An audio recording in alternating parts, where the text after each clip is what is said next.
Hey everybody, Vade here. This is a very important video that I am making following the release of the Nintendo Switch 2 because I think it's important for us to revisit the vibrance, the excitement that Nintendo used to have with their older systems. Now, the Wii U is going to be mentioned in this video. Now, the Wii U is a pretty controversial system because, I mean, obviously the marketing made no sense. The whole concept didn't really make sense, and alongside a bunch of other cringy things. But of course, now people look back to the Wii U and 3DS era with loads of nostalgia and really look back at the small things that really made Nintendo great, 10 years ago, such as the small things like being able to customize your home menu or eShop music or, the higher emphasis of Mii's, stuff like that, and Miiverse.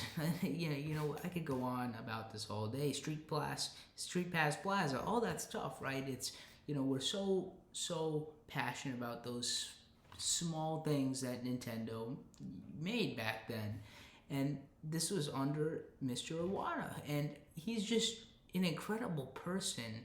Once you look at him, people have probably heard of Iwata. Okay, like yes, he passed away. Was, he was responsible for development of DS, Wii U. He was even part of the Switch development, all that stuff. Like people are aware of Iwata, but they never actually looked into him closely. And I think it's important to really understand who Mr. Iwata was, what he did at Nintendo, his personal life, his philosophy, all that fun stuff. Because it makes us better understand how Nintendo was able to pull off the DS and the Wii.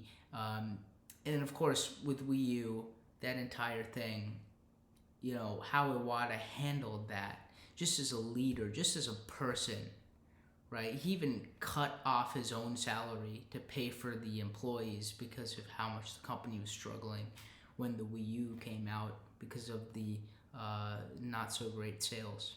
So just how he handles that is very commendable. Anyway, let's get started here with a picture of Mr. Iwata, just in case you either forgot what he looks like or you need to look at him, because if you have a bad day, if you feel like you're really sad, just look at Mr. Iwata. He has the most charming face. He's always happy, even when he was very sick. He still had the smile on his face. He hid the pain away. If you're sad, just look at Mr. Iwata. Okay, he went through some bad stuff towards the end of his life, right? Of course, the declining sales, Nintendo was not doing that great. Of course, with his declining health, he was still putting a smile on his face. Of course, this was earlier. I think this picture was taken in maybe 2012, 2013. It's a very famous photo of him.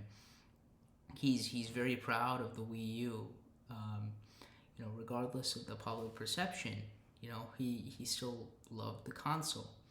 So this is a picture of him, right? So if you've never seen him before but heard of him, you've seen him before but forgot about him, or you've seen it a bunch of times, and this is just the reminder, right? This is Mr. Iwata. This is who he is, and I couldn't think of a better face to look at when I'm sad than Mr. Iwata, because despite all the pitfalls, despite all the bad things that have happened in his era, he still had a smile on his face, and that's what I respect about him the most.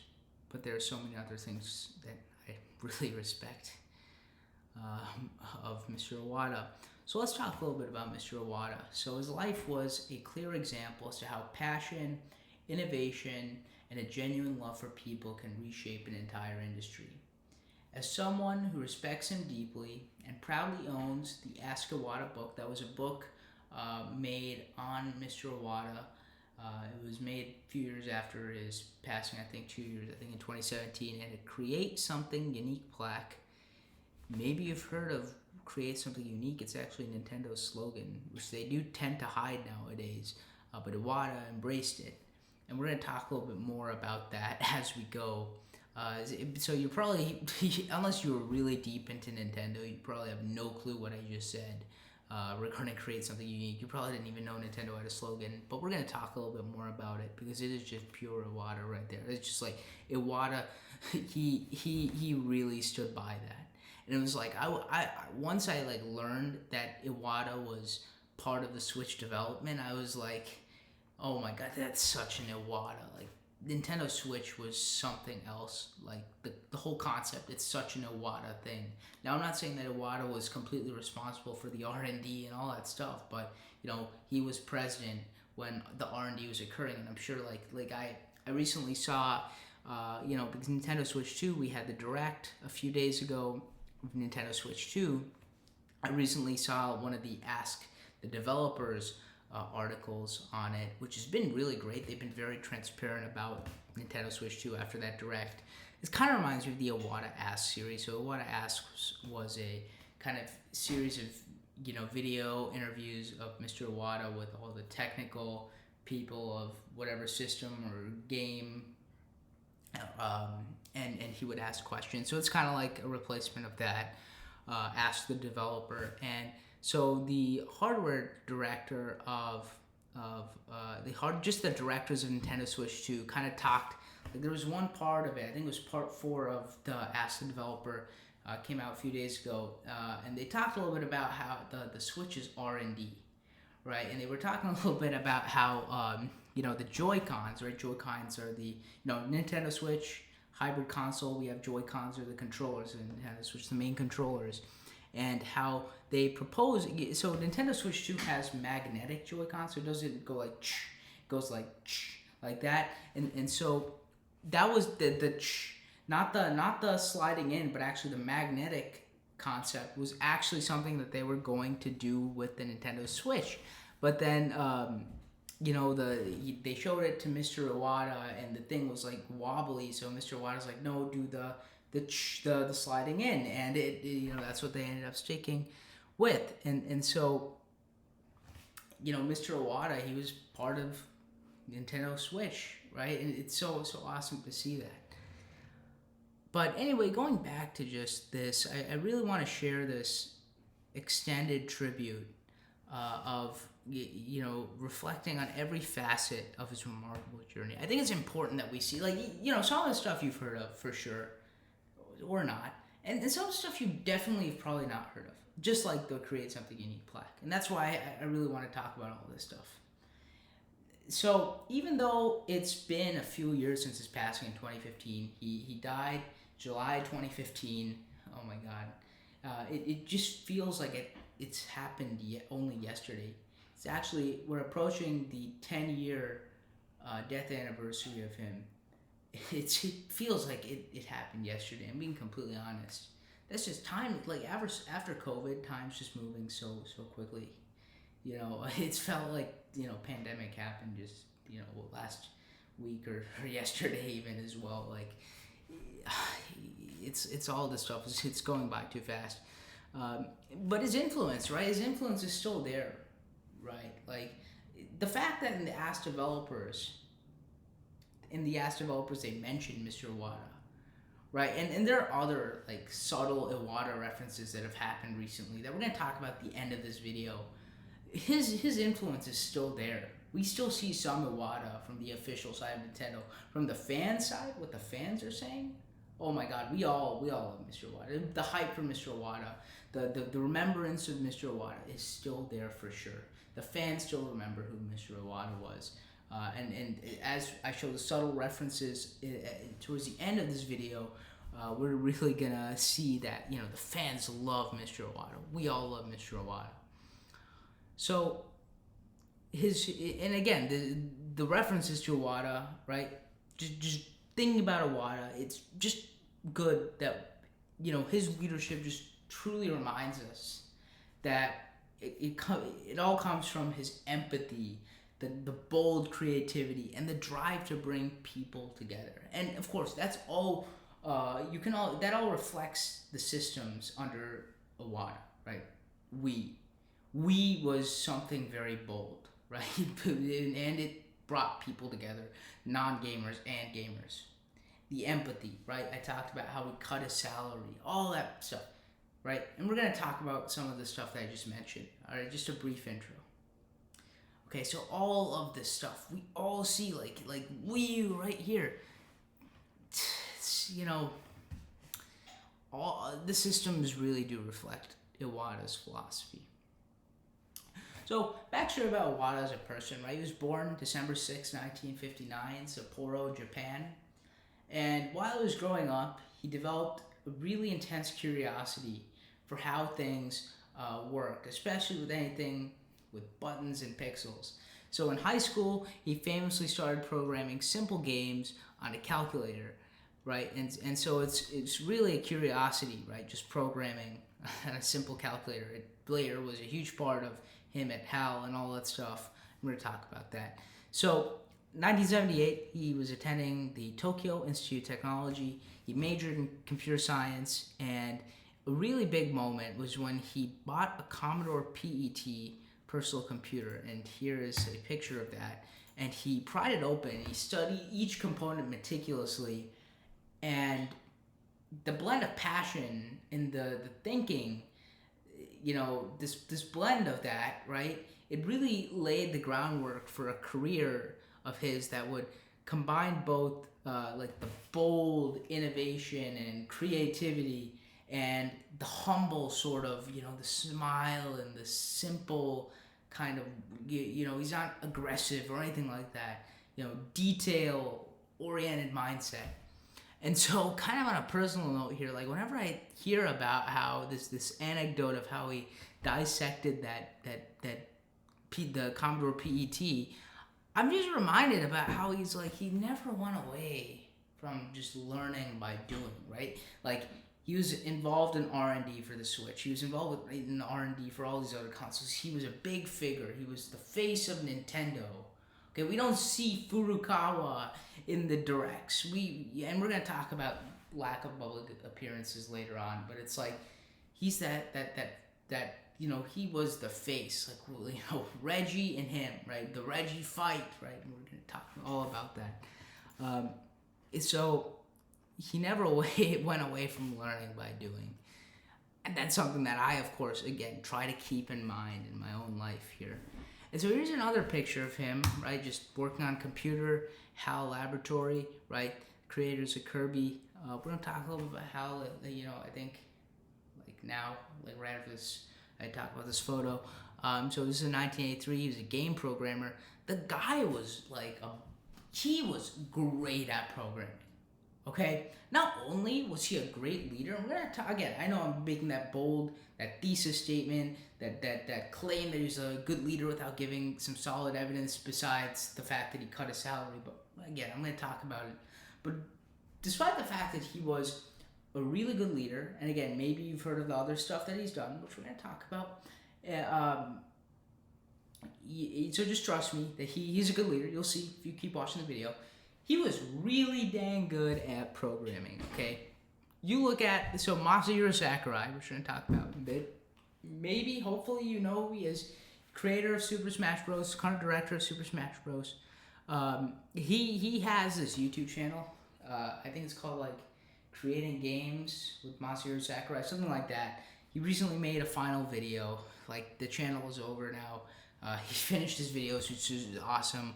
I have huge respect for Masahiro Sakurai, and I even have more respect when recently, okay, and this is the Iwata reference I did not make in this article, but I do want to mention it here because it relates to HAL and this programming and all that stuff. So Masahiro Sakurai has these parts in his whole YouTube channel called Grab Bag episodes. They're just like fun. Fun stories that Sakurai's encountered. And so he talks, and this was recent, a few months ago, he talks about his relationship and how he met Mr. Iwata. And so part of that was like he talks about HAL, which we're going to talk about HAL, just wait. I know I keep saying wait, but trying to get one by one. We talk, so HAL Laboratory, right, creators of Kirby Game Studio. And so he talks about how, Mr. Iwata, he would help him sometimes, right? Like they sometimes wouldn't have enough developers, or because Hal had a crisis, right? Like Hal was not doing well at the time when Iwata was there with them for a while, and so like sometimes they wouldn't have developers. Sometimes Iwata would personally help them debug the code or help them code the game. That's why Iwata has done many games, right? Iwata has actually created games. He is a game developer, and he's a gamer. Okay, he is a gamer, and he is a game developer, and then later he's a corporate president. It's all gonna come. We're all gonna see this. It's all coming there. Okay, so why? So Sakurai, he talks about how Iwata helped Hal so much, and how he actually was good at programming. He was good. Okay, he made games.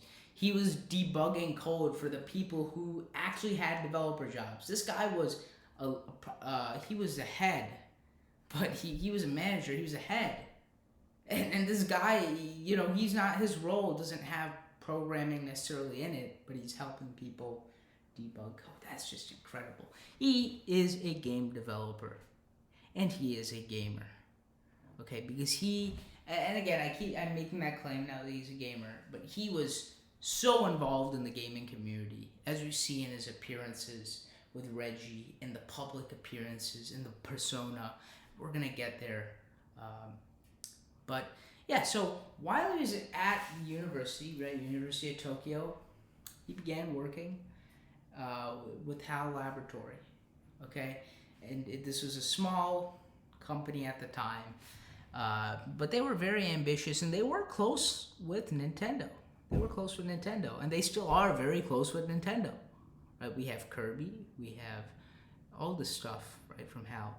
And so his quick mastery of programming, again, we talked about how he coded the calculator, got that mastery of programming and the programming languages. It really made him valuable, regardless. It was like, debugging the code, all that stuff.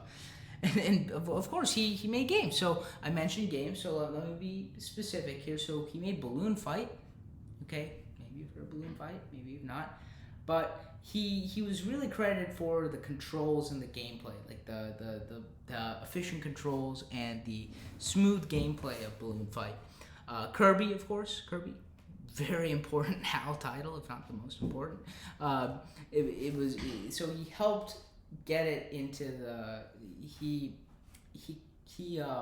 helped HAL with Kirby becoming the and then Kirby is like a beloved mascot, right? I can't really say he helped with Kirby.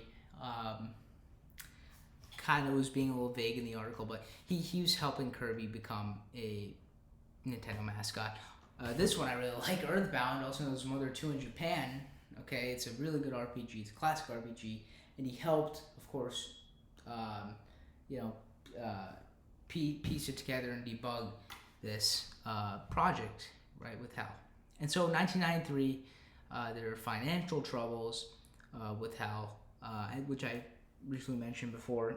Iwata had become president of HAL, and this was at the request of Hiroshi Yamauchi, right?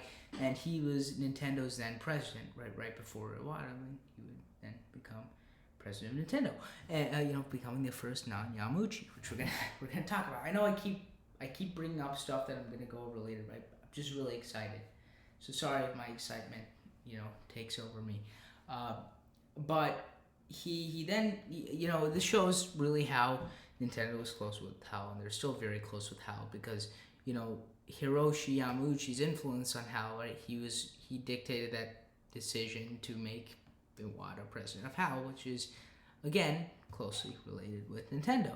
And so under Yamauchi's guidance, right, HAL, they stabilized, they got better from the financial troubles, and they flourished. Okay, so he again, going back to the grab bags, Masahiro Sakurai, right? He was involved with the programming, and also at the same time he was the face of HAL, and he was a pretty dang good corporate leader, right? He knew the business, he knew the logistics, he knew how to keep people on track. He was helping people, he was debugging. he also understood the pains and the difficulties and also just the enjoyment of being a game developer while also having the business knowledge and knowing how to run a company, corporate president, game developer, and then we're gonna get to gamer very soon. You probably know what I'm talking about with the title, but that title of this article that I made is from a very, very famous quote of Iwata, so which we're going to talk about very, very soon. So really, really awesome what Iwata did for HAL. Here's a nice photo for you all. This is the HAL Laboratory group photo. If you guys want to know how HAL, maybe you know this, HAL Laboratory, right? How did they come up with the name HAL, H-A-L? Well, you guys know IBM, right? Computers, they don't really make computers anymore. They do like they have data centers, stuff like that. IBM, okay, IBM was big back in the 20th century, all right? Not as big as they're not as big as they were now, but they were huge in the 20th century, right? Apple was really scared of IBM back then, and now Apple's like most valuable freaking company. Where's IBM now? But anyway, I don't know why I'm dissing on IBM. No offense to IBM, but how? IBM. You want look at the alphabet: A, B, C, D, E, F, G, H, I. Right after I. Right, or before I is H.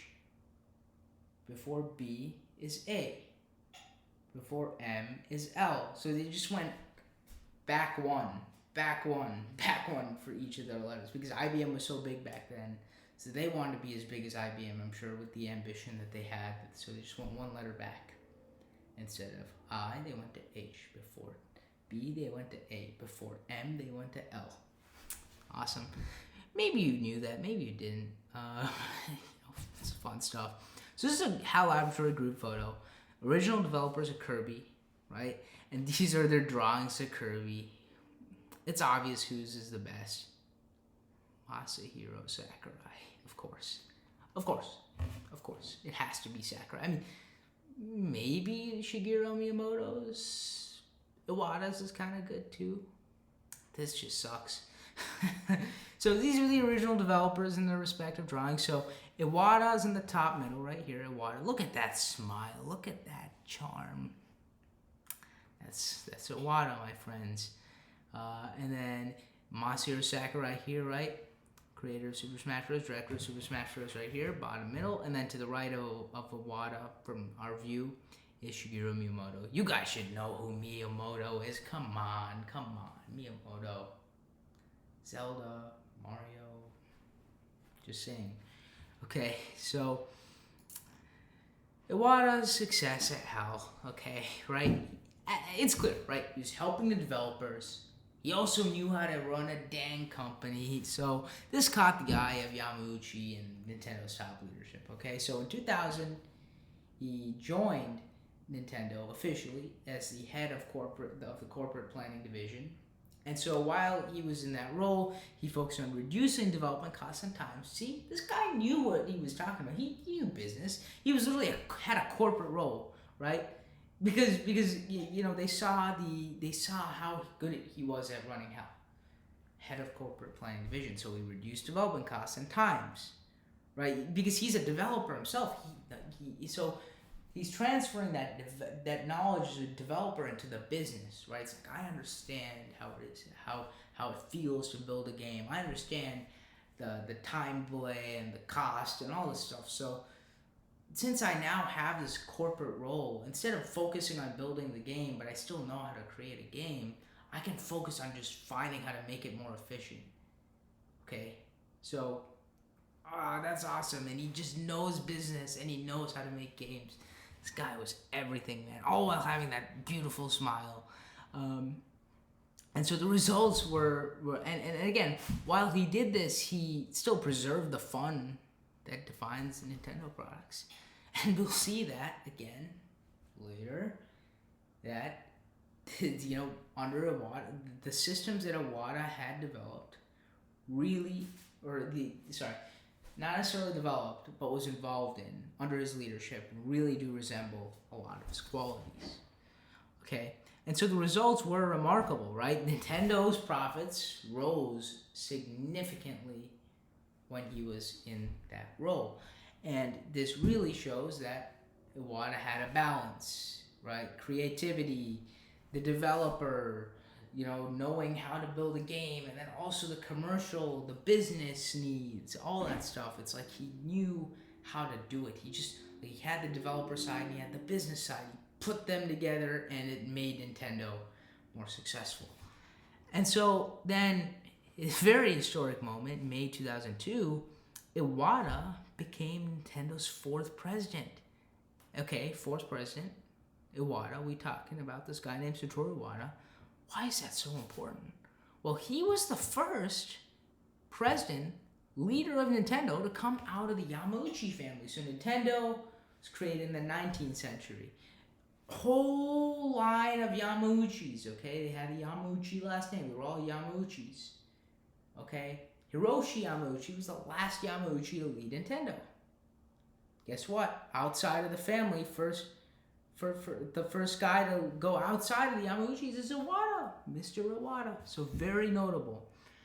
And so, and of course, again, 19th century, 1889, that's when Nintendo started. And so this really, because Iwata has had a corporate planning division, very successful, so many people found that this was a really good, fresh start of Nintendo. Right? The start of a new ideas under a leader who's not only skilled in business, but also deeply immersed in game development. Again, taking both of these things, putting them together, the balance, beautiful, well executed. And so let's talk a little bit about create something unique. I'm going to shift to this image here, but I'm going to give context here.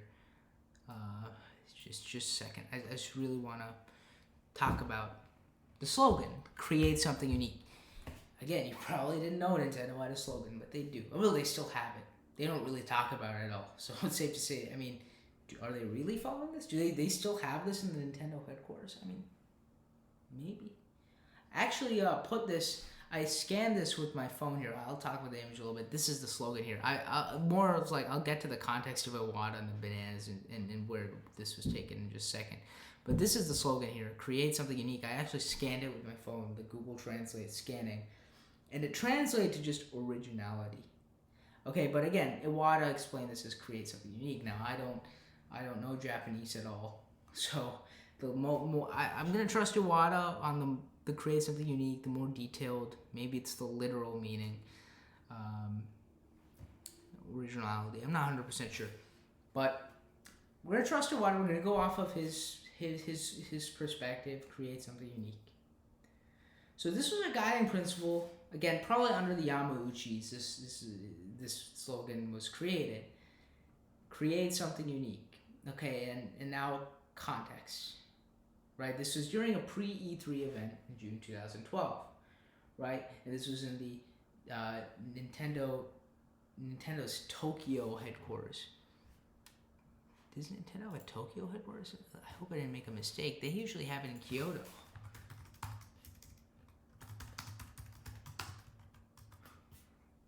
I did not know that. Okay. So they have a Tokyo branch office, so I'm guessing that's where it was. Nintendo's main headquarters is in Kyoto, and then recently they created the Nintendo Museum, which I really want to go to. That is really, really cool. Okay, so anyway, this is in the Nintendo, Tokyo branch. And he was standing in a bare conference room. This looks so minimal, right? Just you have the slogan here, just have Mr. Iwata standing with the bananas. We're going to talk about that in just a second. And the single frame plaque that read the create something unique in Japanese. And so he explained that this motto had long driven Nintendo to think differently and deliver experiences that no one had ever seen. And this is something that, of course, under Iwata and a little bit after Nintendo Switch, that we saw this really like Nintendo Wii. Holy crap! Nintendo Switch. Holy crap! Nintendo Switch 2. I don't really know, like voice chat and all that stuff, like Connect sensor, or camera or whatever. Like we've seen that before. Are they really following this? Are they really? I don't know. So I personally, right, I have this on my wall, like I said at the beginning. I'm just so inspired, right? It's like I hung it on my wall for a reason. It's just a daily reminder to approach every project that I have, every task, big or small, with some sense of originality and innovation. Something that differs from the rest. That's just, it all comes from Mr. Iwata and Nintendo. It's just like, I don't know. I mean, the consoles speak for itself. Now, Wii U, I'm not really going to get into Wii U. Like, I know I mentioned, Wii, DS, that's crazy. Nintendo Switch, where he was partially involved, crazy, awesome. Reason why I'm not really getting into Wii U, again, Iwata was immensely passionate about the Wii U. He did so much to deal with the flop in the public's perspective. I'm not necessarily going to get into the Wii U and its whether it was really a good, like I personally thought it was a great system. I love the Wii U so much, but I'm not necessarily going to get into the Wii U and the troubles of that because that's widely debated, and I don't want to get into something like, I mean, again, people, I think I mentioned this in the beginning, like people still look back at the Wii U 3DS era because, Nintendo has been very bland lately, very bland, like the small things from the Mii's, the eShop, like not having music, the terrible eShop right now with a bunch of shovelware and inappropriate crap. Nintendo's a pretty family-friendly company, so see, that's really disappointing. But I'm still inspired by this. But again, I'm talking about the Wii U. Wii U is something that I'm not necessarily gonna argue about in this video, but I personally loved Wii U, and I thought that it was a very nice, family-friendly console full of fun and charm. And a lot of people do seem to agree now compared to back then, but still, it's kind of argued. So, Iwata, kind of paraphrasing him a little bit about what he said here regarding this plaque here. At Nintendo, we believe in creating experiences that will be perceived as unique, yet in a good way. We want people to say, I've never seen this before, and I love it. And how going to the bananas and all this stuff. So he was staring at bananas to like start this, like the moment he started this pre-E3 event, he just started by staring at bananas. It was like, okay, let's get started, kind of thing. I don't really know why. It's just probably to get a laugh. Like again, Iwata facing Nintendo. Like it's so fun. He loves fun. He loves making things fun because while he's in the suit, kind of serious. I mean, he still got the smile, got the Iwata smile. He still, Nintendo's a fun company. Nintendo is fun. Nintendo is getting an escape from 9 to 5 or tests and exams and the hardships of life and all the redundant stuff, and it's getting into a world of gaming and an escape into virtual worlds. And it's like we're having fun. And so this is a big meme on the internet. It's very wholesome. It's very nice. I love it. Mr. Iwata is awesome. I know I keep saying that, but it's just really, he's everything. And so once he was the president of Nintendo, I know I mentioned DS, Wii, and all this stuff, but let's talk a little bit more. Again, feel free to skip this part because you probably know a lot of this. So 2004, Nintendo DS came out. So there's a dual screen design, and then the bottom screen is the touch sensitive screen. And so it really brought in casual and your veteran gamers, widening Nintendo's reach. And then with the Wii, that further widened it because now we got motion sensing gameplay. This is the console in the living room for whole families to play. And of course, the Wii remote, kind of like a TV remote, so grandma or the non-tech savvy people can play. I'm not saying that all grandmas are non-tech savvy. I know it's a stereotype, but you get what I mean. The non-tech savvy people. Wii Sports, right, came with the Nintendo Wii, became a global phenomenon. I love Wii Sports. I love Wii Sports Resort. I even liked Wii Sports Club. Pretty underrated. Nintendo Switch Sports. I like that you were able to at least use Mii's in that, but like, it should have been only Mii's. The Mii's should have been more emphasized in that game. So yeah, Wii Sports, right? It bridged generational gaps. Grandma and the grandson getting along, playing some bowling or some tennis or whatever. And so there's, this brought a lot of memories, right? And stories with grandparents, parents, and kids, right? Playing bowling, tennis, golf, boxing against grandma. No, I don't know. You get what I mean. And so really, this era, and really, looking purely at this era, and of course when we go into Switch, and of course I know Wii U argument. I personally think that they had something pretty unique there. Gamepad, turn off the TV, still playing the game. That's a cool experience.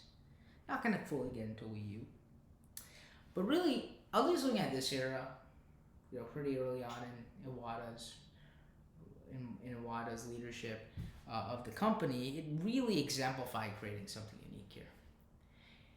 And one thing that he made for sure, and again, the head of the Switch 2, in the Ask Developers thing, they also do follow this philosophy that they're not really focusing and matching with people like Xbox, gaming brands, gaming divisions like Xbox and PlayStation, where they focus mostly on power, raw horsepower, and cutting edge graphics, right? But they aim to just widen the audience, and they just claim to emphasize, or they wanted to emphasize fun over the technical kind of specs of the whole thing.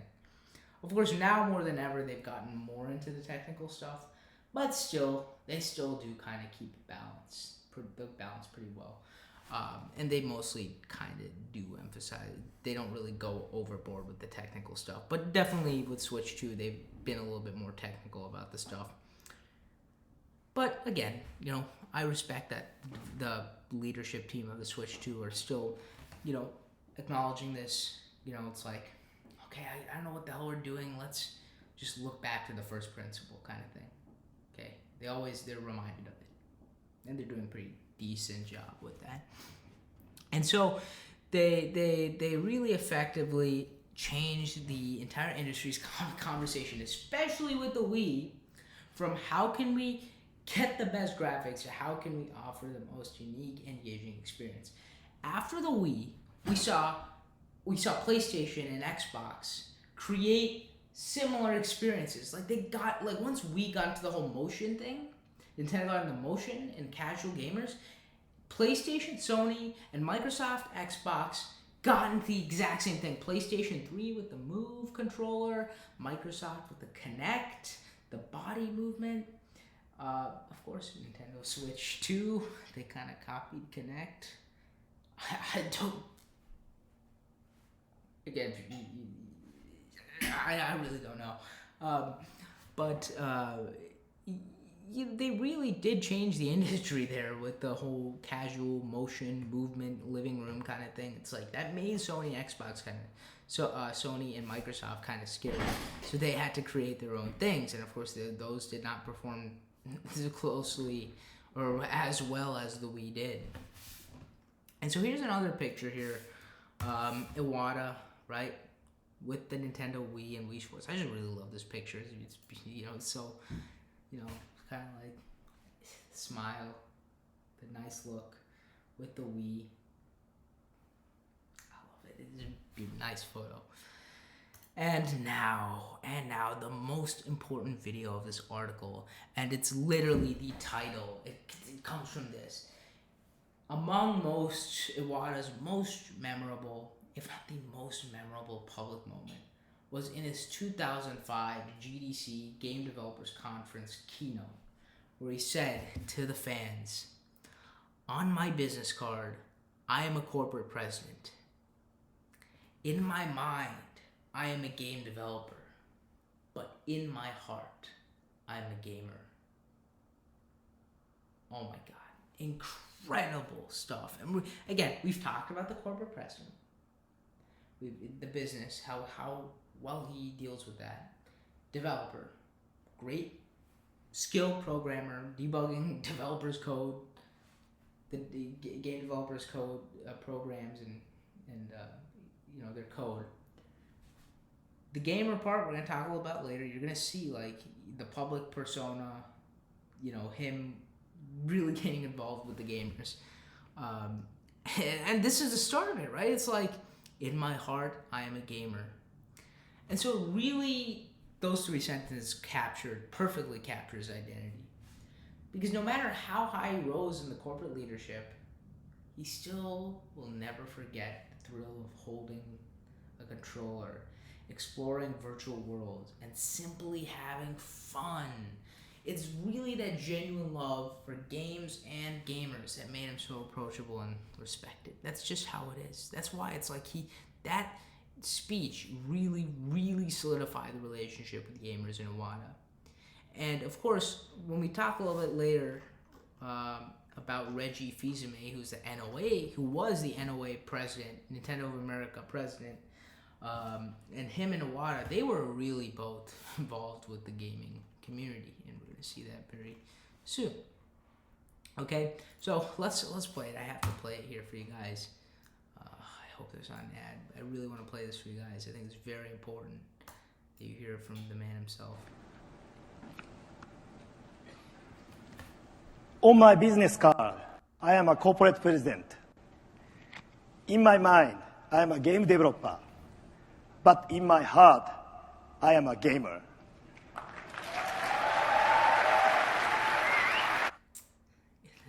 It's absolutely incredible.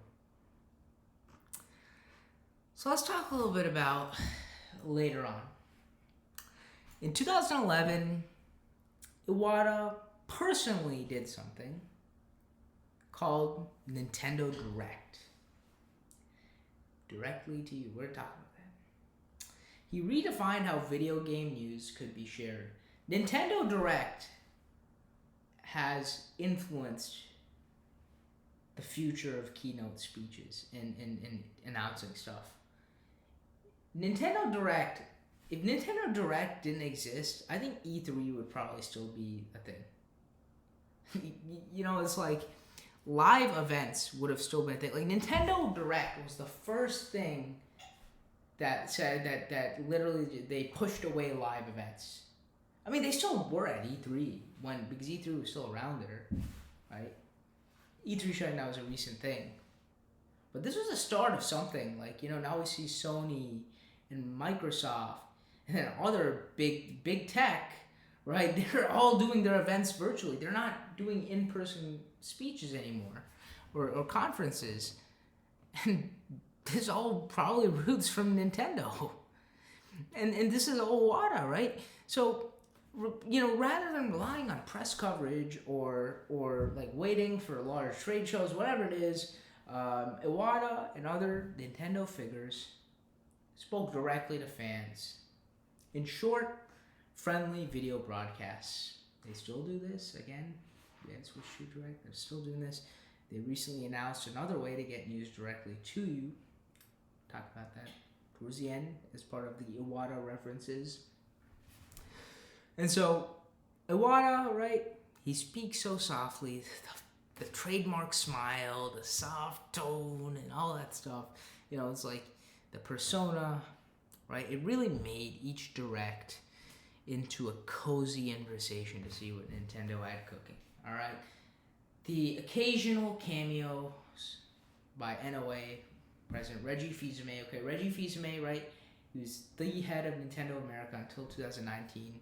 Okay, the guy, him, Iwata, and Miyamoto, they're like the power trio. Okay, these people, their public appearances in Nintendo official like media and all that stuff was incredible. We're gonna see this very very shortly, like a short Smash Bros fight.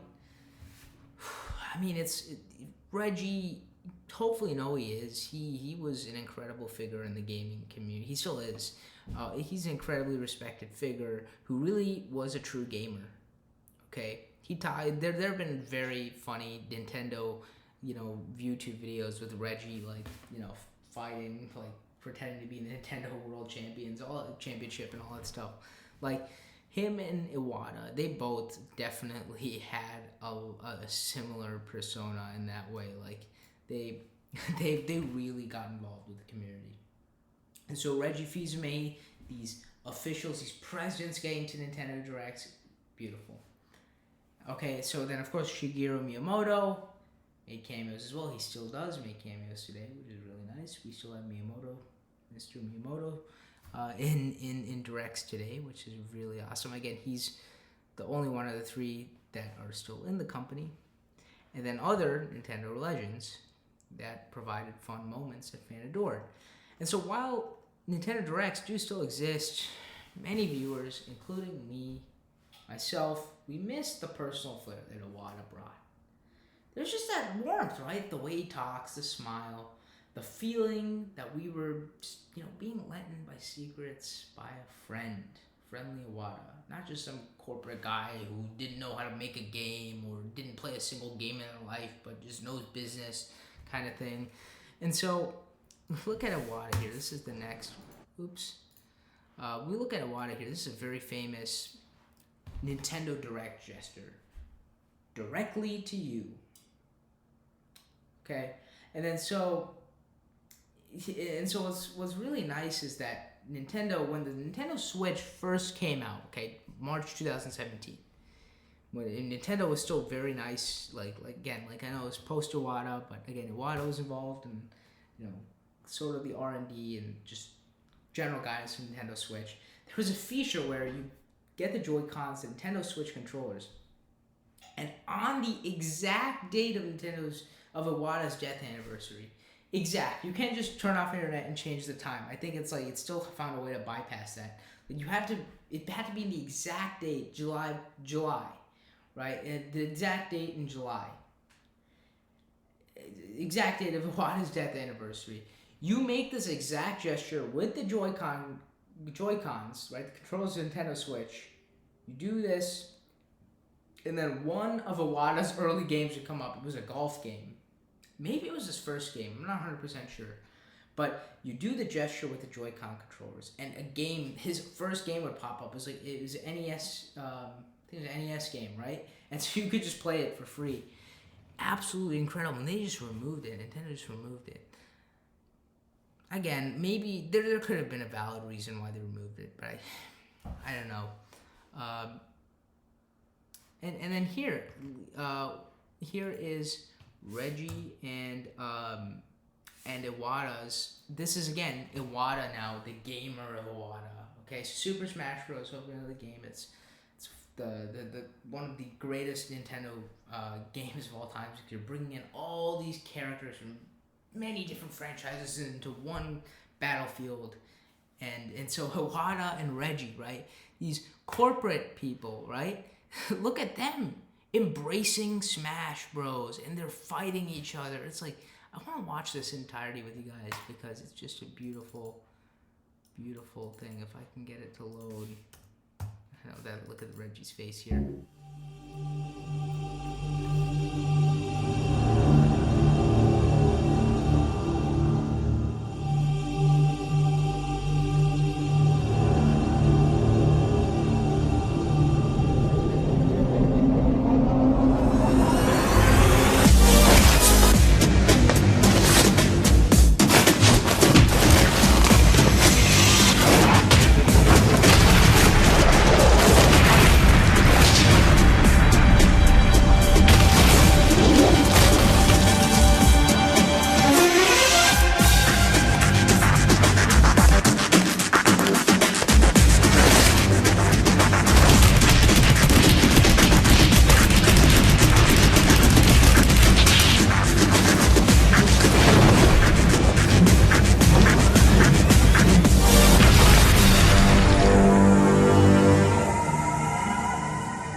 incredible stuff. Incredible.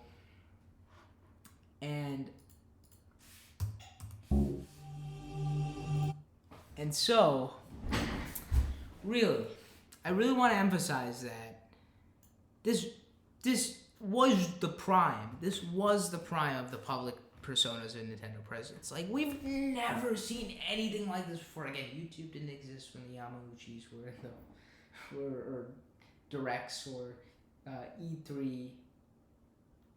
Maybe I don't know the history of E3 that well in terms of when it first happened, but like these videos and stuff like this was like the prime, right?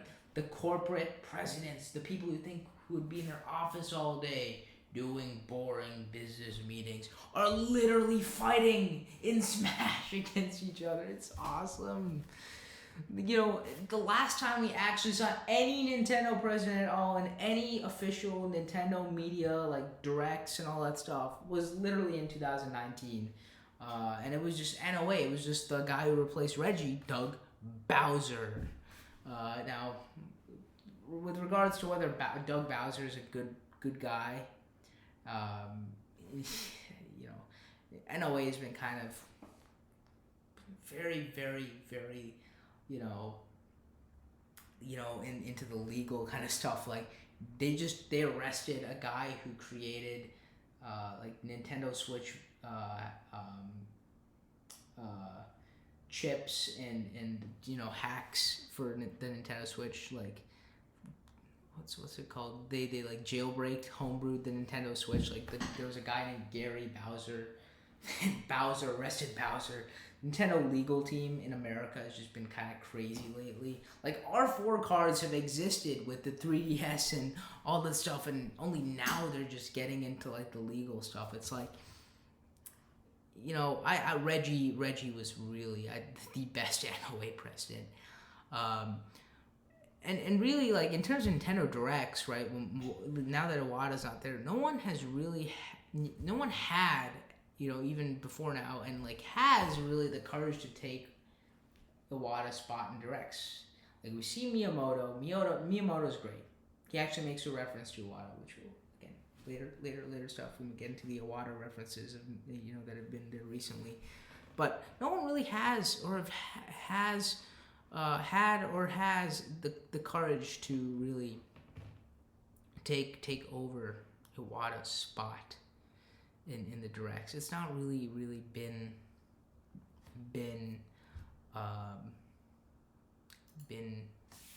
that nice.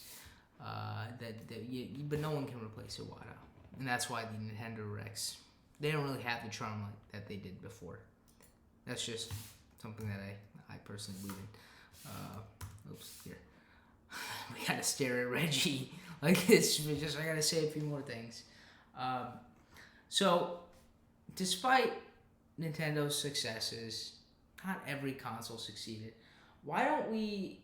I'm kind of mentioning Wii U again, but why don't we just talk about it just a second here? It launched in 2012, like I mentioned before. It just struggled to capture the same magic as the Wii in some ways. And again, I personally have my own opinions. Again, it's a very debated topic about the Wii U. But again, the confusion, marketing, limited third-party support, the slow adoption, like people thought it was literally an accessory for the Wii. It hurt sales like a lot. Okay, so again, the Wii U is something that's, again, debated a lot, but it's just, I have to mention it because it's part of Iwata's, is under Iwata's leadership. And again, it's debated. Okay, it was a flop commercially. That is true. But again, did people underestimate its potential? Was it really just a good console, but the advertising was terrible? Again, the advertising was something I wouldn't say Iwata was directly in charge of, right? It was mostly just because it was American advertising. I don't know about the Japanese advertising, right? But the NOA advertising, I don't think that was necessarily Iwata's fault. Not saying necessarily it was Reggie's fault as well. Or maybe they thought the marketing was good. We'll never really know. Okay? But it did hurt sales. Okay? That's it. But again, in terms of the console itself, that's debated. Again, a lot of Nintendo Switch games are Wii U games. The best-selling game on the Nintendo Switch of all time, the Nintendo Switch, was Mario Kart 8 Deluxe. Pretty much the exact same as the Wii U Mario Kart 8, just with a tiny little bit more, like dual items and all that stuff. But like, the games were, without those games, Nintendo Switch, right? Like the first place, the best-selling game Nintendo Switch wouldn't even exist then. And then also, like, going back to the pre-E3 2012 live stream, where Iwata was in that conference room, right, where behind in front of the plaque, right. He also mentioned something quite interesting. Okay, he mentioned a book called Alone Together by Sherry Turkle, and I'm going to show, that's what I was about to show here now. So it's a book by Sherry Turkle, author, and it's why we expect more from technology and less from each other. So let's see what Iwata says about this. So because he referenced it, and he said that modern technology, for all its convenience, can sometimes drive people apart rather than bring them together. And so really, one of Nintendo's self-imposed challenges was to combat that isolation, and perhaps ironically through gaming. They wanted families and friends, even strangers separated by distance, to rediscover a sense of community and fun. And so Iwata's challenge, paraphrasing him, he said, how do we evolve gaming so that even as online play and personal devices become more prevalent, we still feel connected as human beings, whether we're in the same room or continents apart? I mean, he was kind of predicting the future in this way. It's quite awesome. And so his focus of togetherness, again, we talk about the Wii U, right? Again, very controversial. It's debated a lot. That's why I'm not really getting into it. But the design choices of the Wii U, right? It was part of this whole concept of togetherness, right? The asymmetrical multiplayer and like playing off the TV, to keep gaming flexible for groups of people, right? For large groups of people, even like through, even though the system didn't reach wild success compared to the wild success of the Wii, it's like core philosophy was really pure Iwata, right? Create something unique through harnessing the power of technology to bring people close together. And now again, going back to this, right? And I mentioned this at the beginning. I mentioned this a few times, right? When Wii U sales were not the Wii U sales were not great, he took a 50% salary cut in 2014. And really, this gesture of accountability, it really was not something that he was supposed to do. No corporate I'm not going to speak for Furukawa whether he would do this or not, but honestly, no corporate president, even the current Nintendo president, would probably never do this. He took a 50% salary cut in 2014. And this is really something that exemplifies belief of leadership, which involved sharing in the hardships of the company you guide, sharing in the hardships. Back at HAL, the developers, during the crisis, the developers, they needed help debugging the code. They didn't have enough developers. He was involving himself in the struggle. He was programming himself. He was debugging himself. Even though he was a leader, he's not really supposed to do that. You have to share the hardships of the company you guide. You have to be involved. You have to, that shows that you're really involved and you're a true leader. And so, let's talk a little about the Nintendo Switch here. And we've talked about this before, like I keep mentioning it. So, it launched 2 years after his passing, but still Iwata had a big role in shaping the concept. He envisioned a device that blended handheld portability with the home console experience, right? And this is definitely an extension of what the Wii U attempted, right? The two screens kind of thing. Another way of thinking about it is like the Wii U is kind of just like a huge DS, right? Like a dual screen, but at the home console level. And so it was really just a natural extension. Like, what's next? Okay, we want, like, I'm sure part of it came from feedback, right? Like, people are like, why can't I walk away with this console? I can play it at home, but I also want to go outside and play it. So it was definitely natural for them to, like, create something unique, and also going beyond, right? And so, again, so it's like the hybrid concept. Again, I'm going to say, I'll get over this quickly. So it's like, hopefully you're aware of a Switch, right? It's play at home on the TV, then instantly switch to handheld mode and continue the same game. Then Joy-Cons, right? Engage local multiplayers. You have two controllers with you, right? You just plop it off. Now you can play 2-player without like carrying other controllers, just attached to the system. So you can go on like a park bench, a dorm lobby, or your living room couch. And so when the Switch launched to commercial, and we're gonna see this because I really wanna, I love to watch this. I remember 2016, September 2016, when this first look at Nintendo Switch video came out. How I found out about it was on the 3DS eShop. I was like, what the heck is this? I clicked on it. It was like, it was this thing. It was literally on the 3DS eShop. Man, I love the 3DS eShop. Much better than the Switch eShop. I'll play that with the music and not that much lag. And so many fans recognized Iwata's footprints over it, or fingerprints over it. Footprints. Sorry, who would want to step on this thing? Fingerprints all over it. And so really, the creative seeds that he had planted while he was alive, it gave fruit. He was forward thinking. Think about this. While he was battling with the bile duct cancer, while he was immensely sick, he still had such ideas like this. He was involved with this.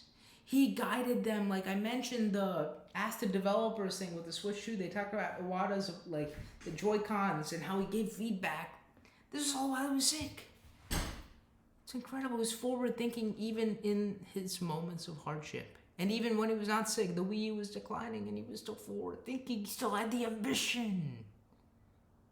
It's incredible. We'll see. Maybe we'll watch a bit of this. I love watching this.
Look at this, right? You got back home. You just plug it in. I wanted you like the desert wants a tree. And then look at this. Look at this. They're playing Mario Kart on the road here. Togetherness. And oh my god, the Switch's advertising, it's good. But over the years, it's still kind of cringy, like over the years. But it's always like a family getting together, playing games. I like that. It's just, togetherness, family friendly. Definitely better than the Wii U, I'll tell you that much, in terms of advertising. That's one thing I think we can all agree on. The Wii U advertising was pretty wild. Look at this. Yeah, I love this.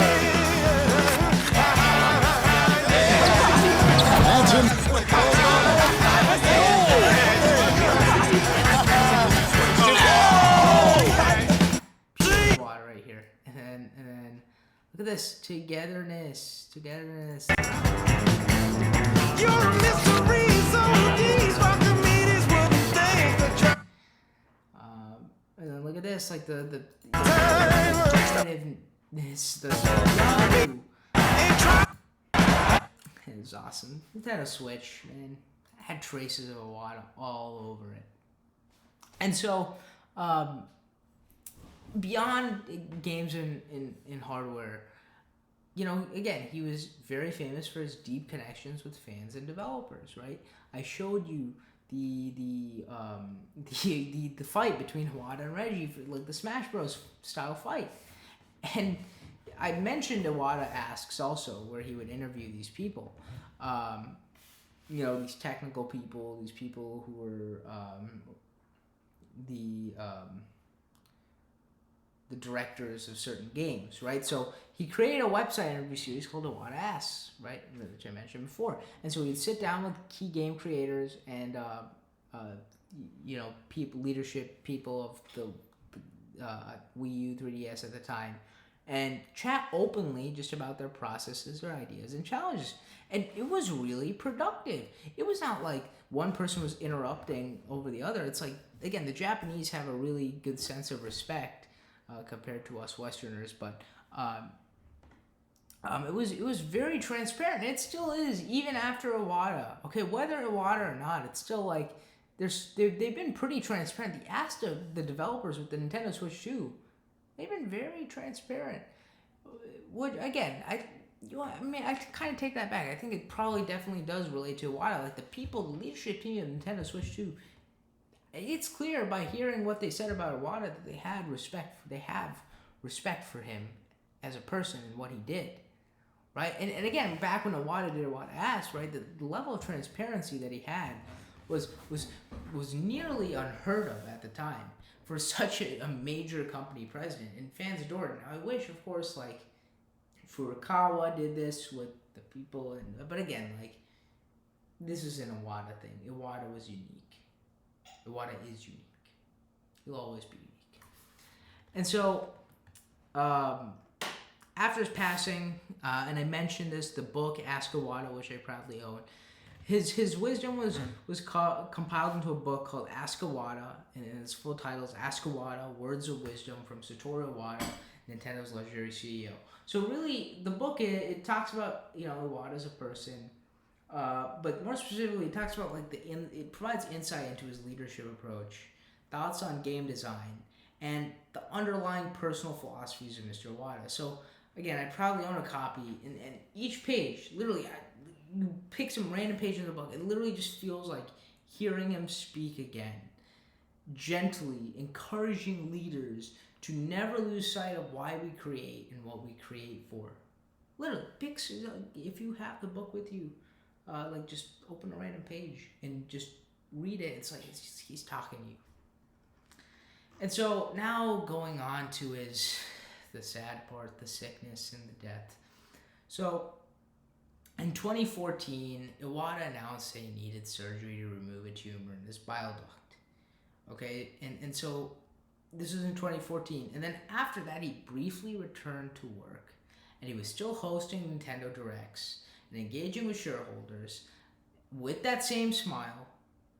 Again, I'm pretty sure people were, and he was still dealing with, you know, health issues because his health still worsened over the following months. He still was, you know, people still were kind of, he hit that pain, and he still had the smile and he still had the persona. It's not like his health was really taking over him in terms of what he said. Of course, his physical appearance definitely declined as he got very skinny, and again we'll see a picture of him, his final picture 2 weeks before his death, the picture for a shareholders meeting, and it really shows like he was still smiling even though he was probably in a heck of a lot of pain, and so his health declined, but he still hid the pain, and he still was fun, and he still had a vision, he still guided people, and he still was involved with he was still somewhat involved like with the Nintendo Switch, which is immensely successful today.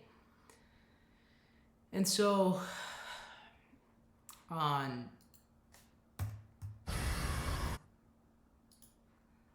Oops, let me get this here. Oops. Gotta get this.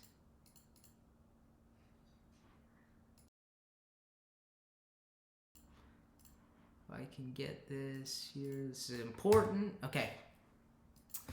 So, on July 11th, 2015, at just 55, Satoru Iwata passed away. This was really devastating news for myself and Nintendo fans and the entire gaming industry. Tributes poured in like crazy. There were a lot of tributes. This was not like this was just a silence thing. People were really upset about this, and still are upset about this. And again, like if it wasn't for Iwata's public persona, then probably not that much support. Like if we look at, if okay, again, I'm not trying to compare Furukawa to Iwata. I'm not like that kind of like compare the current leadership to Iwata. Again, do I think Iwata is definitely better than Furukawa? I do, because of as a person, and yeah, I mean maybe if Furukawa is really like good in terms of being that corporate president, developer, and gamer, maybe he is all of that. But like he's not showing it to the public. That's one thing. But he just seems like a corporate president, from my understanding. He's not out there in the public.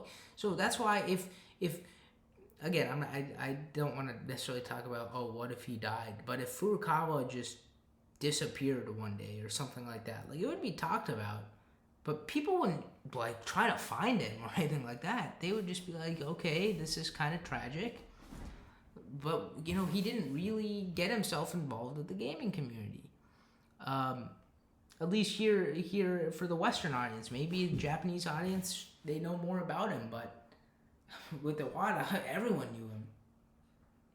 And so again, like there were so many tributes when Iwata had passed away. There was like emotional fan art, heartfelt eulogies. Like I remember in 2015, there was this like one guy who was like live streaming for like 2 hours. He was like singing for him, and of course, a lot of people were laughing, but still, like, oh my God, people went crazy for him. And developers from all backgrounds, right? Like they just openly mourned to a leader who in many ways championed the soul of video games, right? Fun, unity, and imaginative play, right? Like it all comes together. It's like this is what we see in the consoles, this is what we see in the games.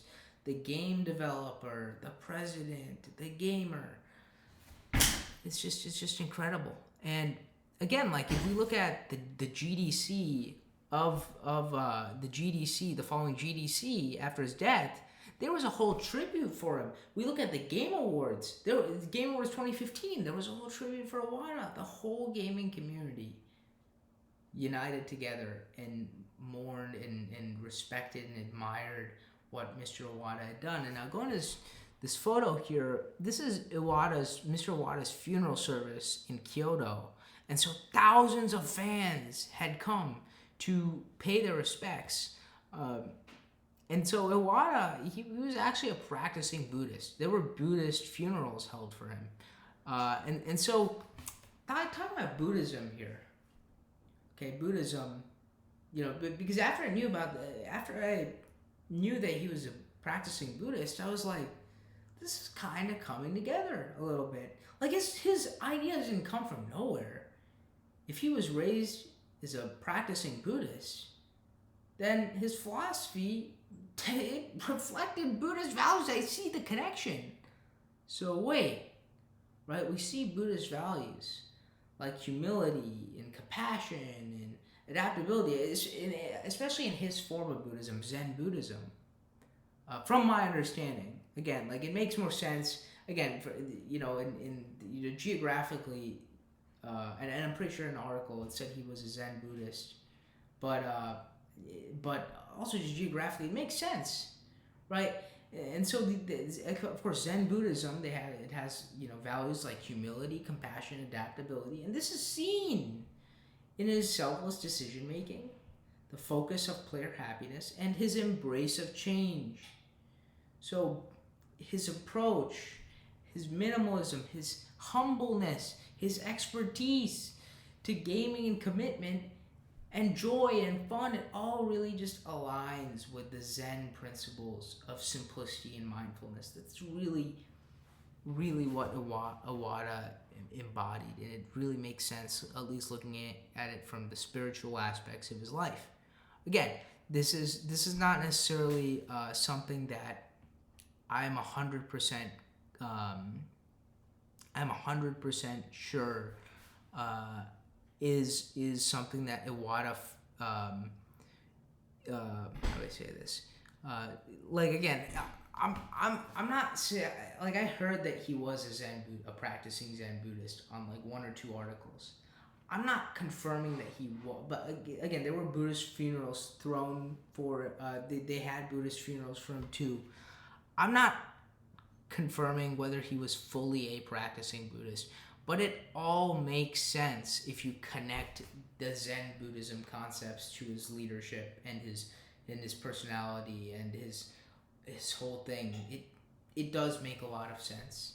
This is just more of a interesting thing rather than the entire sort of basis for Iwata's thinking. It's more of just something very interesting. It did make a lot of sense though when I found out that he was a Zen Buddhist. Now, this is a little later. We'll get back to this. It's important. But, so, let's see here. So, after almost a decade of his passing, right? 2015 he passed away, now it's 2025. Even to this day, like even reading Ask Iwata and all this stuff, and seeing these like small Iwata references, which we'll get to in the end, it can feel quite as if he just never left. Really, just sometimes just feels like he never left. Okay? Because his spirit, it definitely shows somewhere in Nintendo today. Even if Nintendo doesn't really directly follow his vision, right? So Nintendo has evolved significantly since 2015, for better or for worse.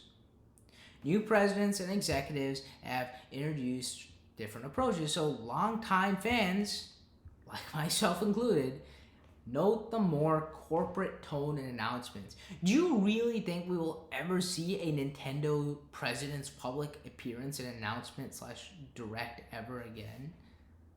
I have no clue. 2019, 6 years ago. Crazy. 2019, 6 years ago. It's mind-boggling. 2019 literally felt like yesterday again.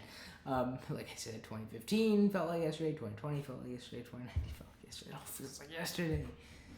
We will definitely never get something close to the Iwata and Reggie fight. That's just a fact. We'll never, and I said this before, we will never get something remotely close to that. Never gonna happen. Doug Bowser and Furukawa fight. I just don't see it. If they do, then holy crap. That's never gonna happen. Okay, so talking about NOA, right? And the whole intellectual property, the legal team in North America, the whole Gary Bowser. Like I talked about this whole thing. The lawsuits are just, it's led to lawsuits that are just overly aggressive, right? Does the Switch really, and again, the Switch has massive success, but we occasionally see a reliance on established franchises and ports from the Wii U and fewer disruptive hardware leaps, and you get what I mean. It's like relying on stuff that happened before, right? It's not really unique if you're putting Mario Kart 8 back on the Switch, you're putting Super Mario 3D World, or you're putting Kirby game, the Kirby Return to Dreamland, or something like that, like a game that's already been there. It's not unique. Like you're putting small things to make it kind of unique, but it's not really. And so, right, tons of Switch games are just really direct Wii U ports with little no features. Right, the best selling title on Nintendo Switch is literally just a Wii U game. And so that creates something unique, that Nintendo slogan that you probably didn't even know exists, but is still deeply ingrained, right? According to Wada, the spark is definitely it definitely isn't as vibrant as when Iwata led, right? If you remember, right after Iwata died, Miyamoto and another Nintendo exec temporarily led the company as co-presidents, and they said that they will do whatever it takes to follow Iwata's vision still.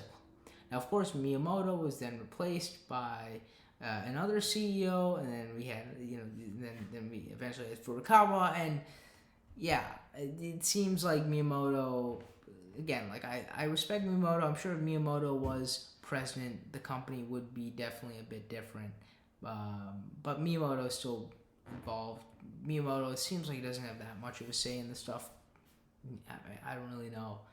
I'm sure that if Iwata was still alive today, I know I'm going with these what if questions, we definitely see. I'm not saying that the company would be so radically different, but it'll definitely be pretty different.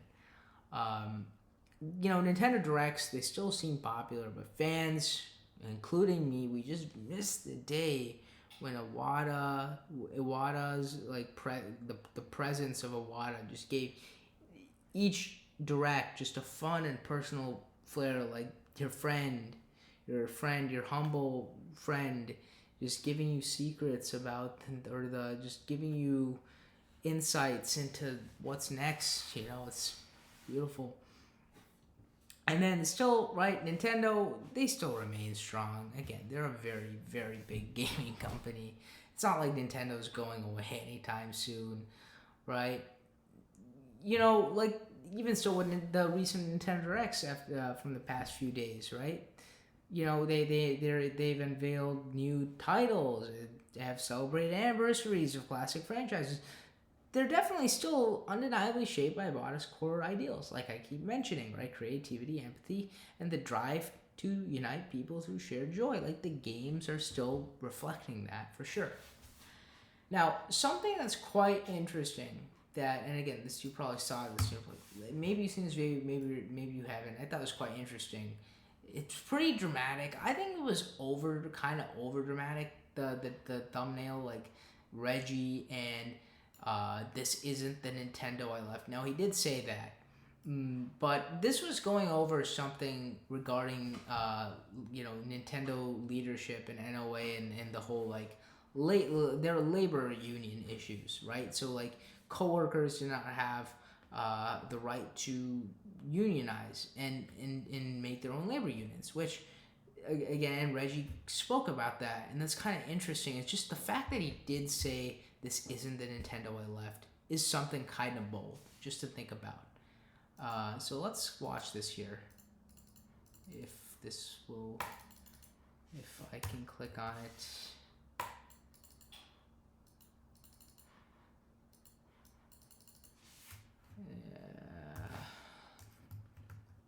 Oops, I'm spoiling the entire presentation. Hello. I'm trying to rewind.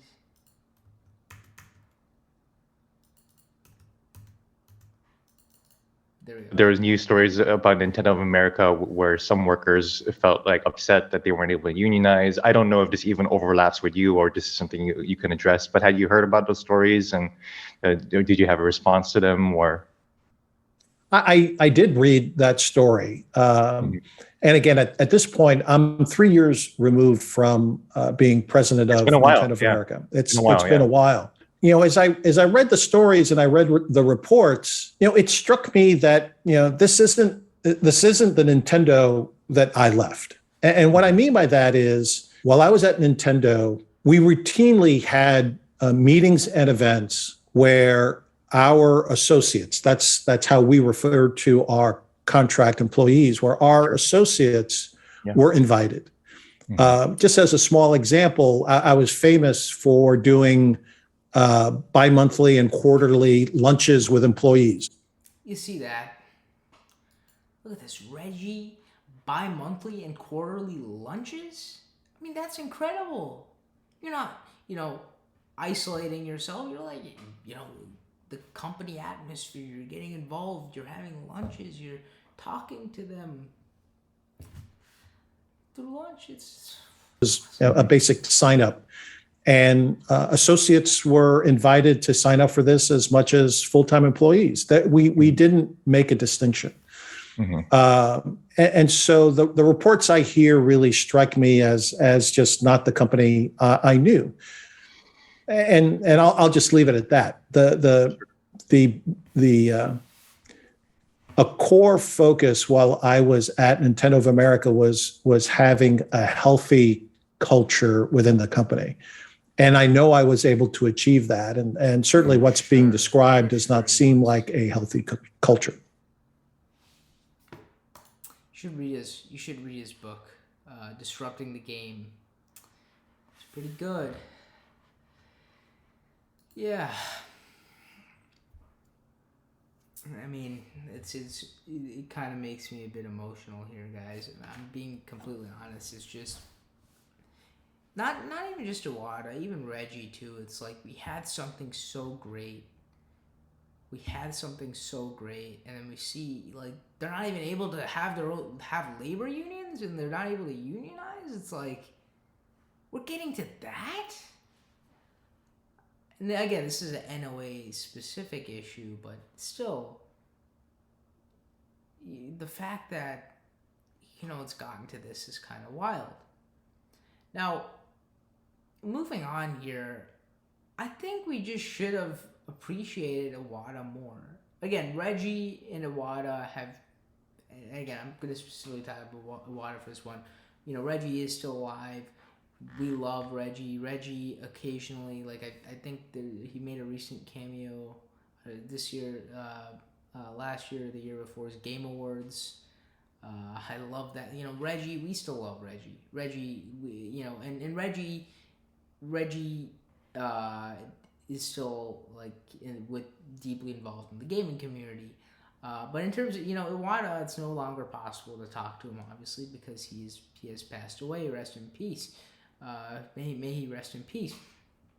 But we really just should have appreciated him more, right? Because it's clear how special he was. He bridged gamers and executives, right? He literally made it possible for a ordinary programmer, to become a businessman and know how to lead a company. He risked new ideas. He bet on motion controls, bringing the everyday person, the non-tech savvy person into gaming, the dual screens, the hybrid gaming, long before others did. And definitely there were copycats, Sony and Microsoft, PlayStation Move, Kinect.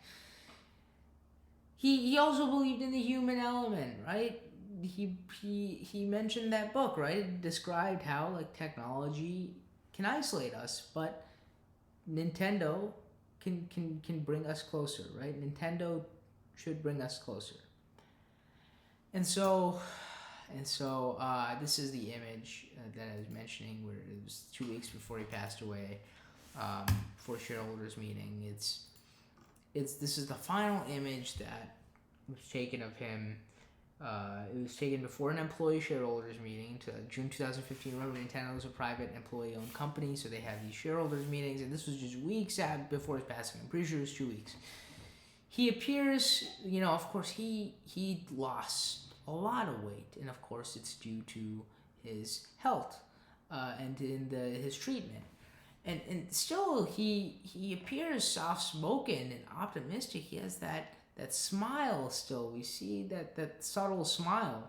And it really reminds us that at heart he was always there to bring people a sense of wonder and connection.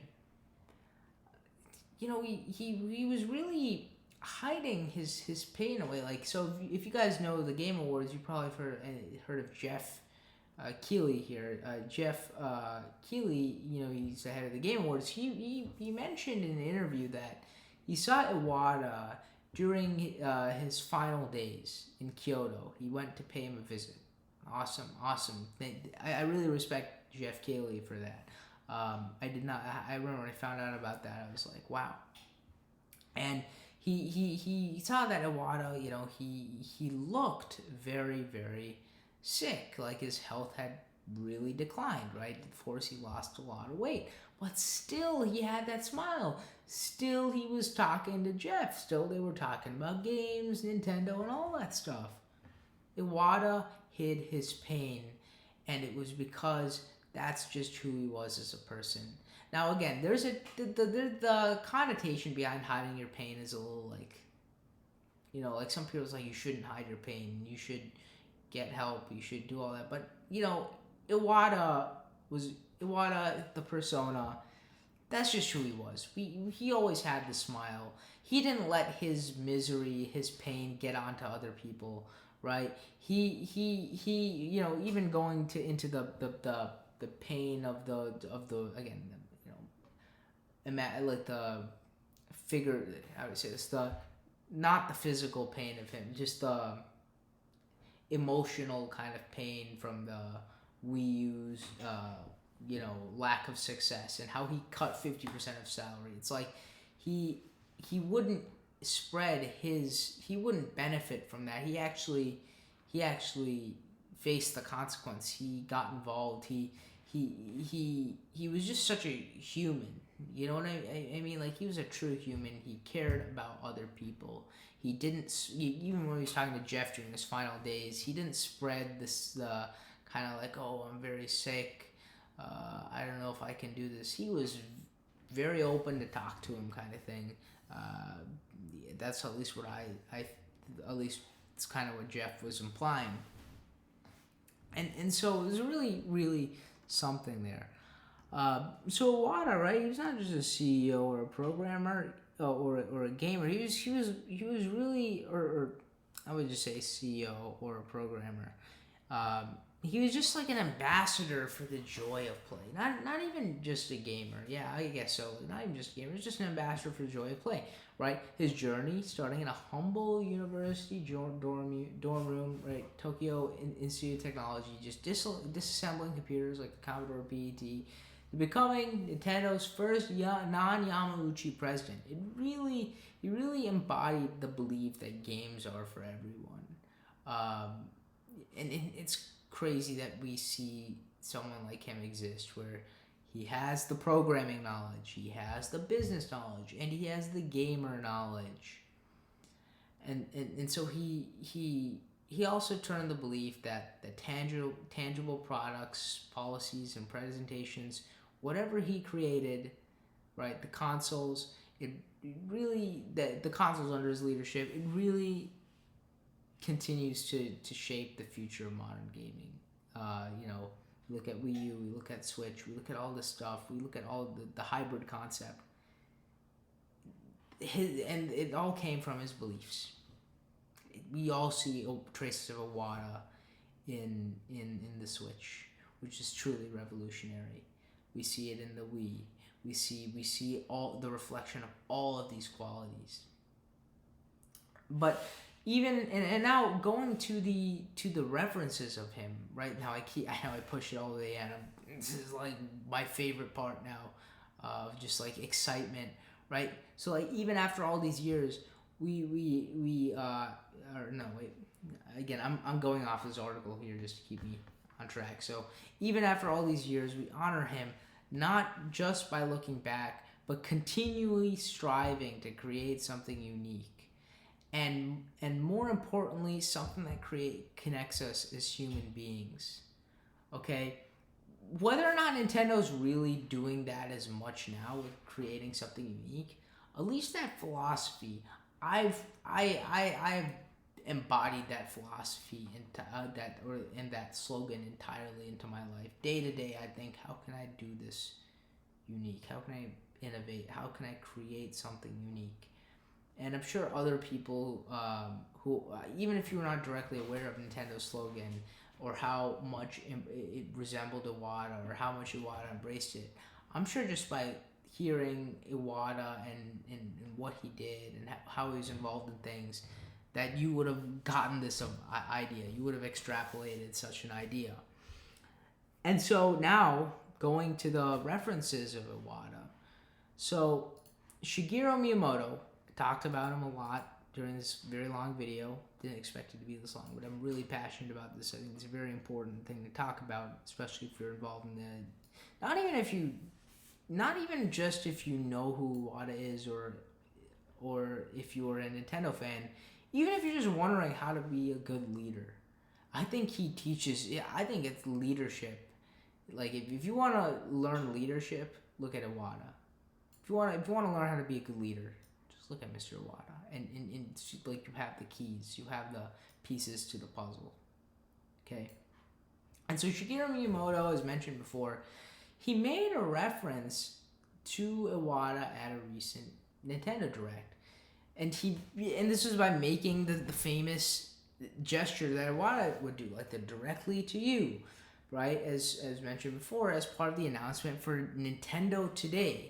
Now, this app really extended. This is an app that Iwata would have truly loved if he was alive, because having news directly to you was something truly important to him. It's like extending the Nintendo Direct concept into something more convenient, which is on the smartphone. So this is incredible, and the fact that we see Iwata still mentioned is awesome, and by the one and only Mr. Miyamoto. Okay. And so it's really rare to see Nintendo officially. It's not.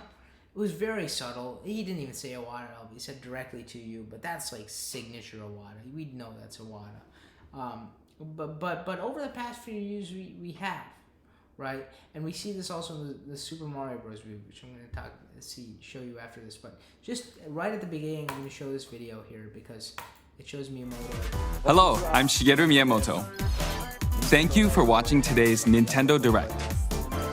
Since 2011, Nintendo Direct has delivered Nintendo news directly to you. You see that? Directly to you. And then if you look at the comments, all of them, like all the comments are about like, oh my god, I love the Iwata reference. It's like the community. We love that kind of stuff. And then here, to end it off here, here is the Super Mario Bros. Movie. So if you watch Super Mario Bros. Movie, you have to like wait till the very end of the credits, and we see here that Mr. Iwata is mentioned in the credits along with the current president Furukawa. I mean, that's incredible. Like look at this. At the very end, we see with the big font size, right? We see former president of Nintendo, Satoru Iwata. I mean, look, I remember when fans saw this, we were really happy, right? As fans, we loved this. We were like, Mr. Iwata, like, again, this was Nintendo. This was, Nintendo's very proud of this movie, right? Just having a Mario movie exist. And to have Iwata, like Iwata's name in this is something like that fans really respected. So to end this off here, this long video, but worthwhile video, I really want to say thank you, Mr. Iwata. You will forever remain in our hearts as a smiling leader who reminded us that gaming at its best is about bringing people together. That's just what he did best. Or it's just what was best. Wow. Mr. Iwata. I hope you guys learned something from this. I really do. You can watch or you can read the full article regarding this, but again, I really, really, really do think that if you want to learn leadership, just look at Iwata. Yeah, thank you guys so much for watching. This was a worthwhile video.